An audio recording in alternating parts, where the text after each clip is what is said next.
So today in our pas de choux, I'm going to show you how to pipe it.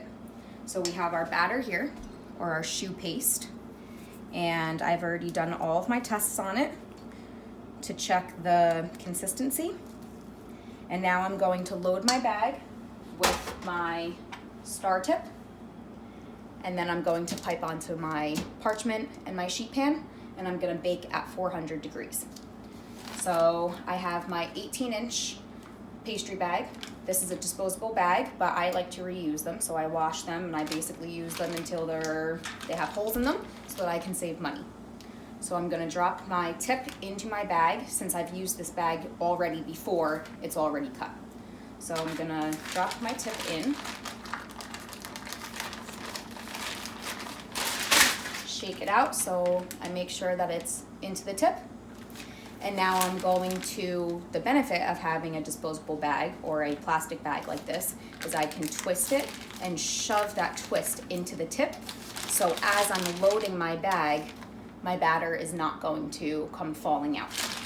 So you always want to cuff your bag over so that you're not getting any of your dough or your batter or whatever it is that you're piping onto the very top so that it keeps you nice and clean as you're working. This also eliminates the air bubbles, which is very important as we're piping our eclairs.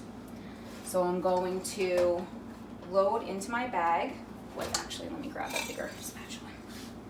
I'm going to load my bag with my long-handled rubber spatula, and I'm going to drop it in to the middle, trying to eliminate any air bubbles that may get in.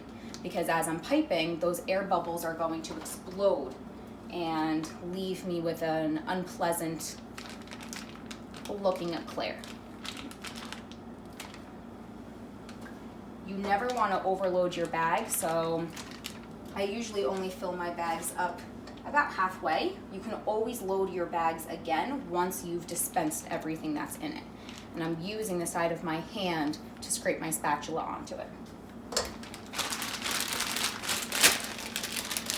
Uncuff your bag, and you want to choke up on your bag. So I'm going to secure my bag in this crook of my hand between my thumb and my pointer finger.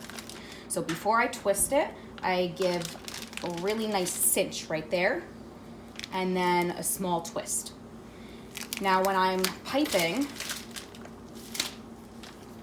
I want to make sure I'm cradling the bag in the palm of my hand, and I'm not applying pressure from my fingertips. The pressure as I'm piping is coming from this part of my hand.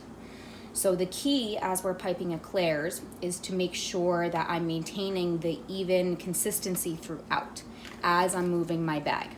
The first thing I'm going to do is just secure my parchment down. So I'm just using a little bit of the choux paste in the corners rather than like a pan spray or a type of greasing agent. This is just a baker's kind of quick glue.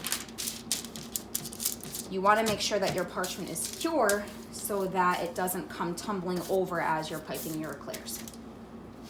Now, because my arms are short, I start in the middle of my pan. If you have long arms, you can start at the top of your pan and work your way down.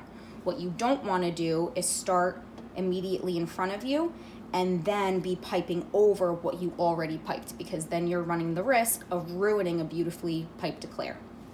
So I'm going to guide with my left pointer finger, and I'm going to squeeze with my right hand. I'm right-handed, so this is my dominant hand.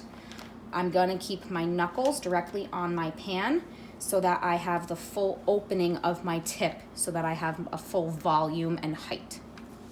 I'm making small eclairs, only about 3 inches. So I'm starting in the middle.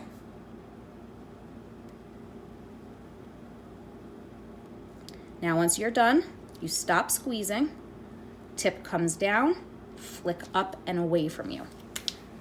That ensures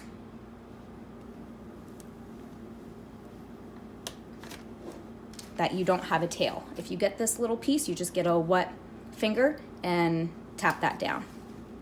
And you want to give your eclairs a little bit of room so that they can grow. And then I pipe in between each one.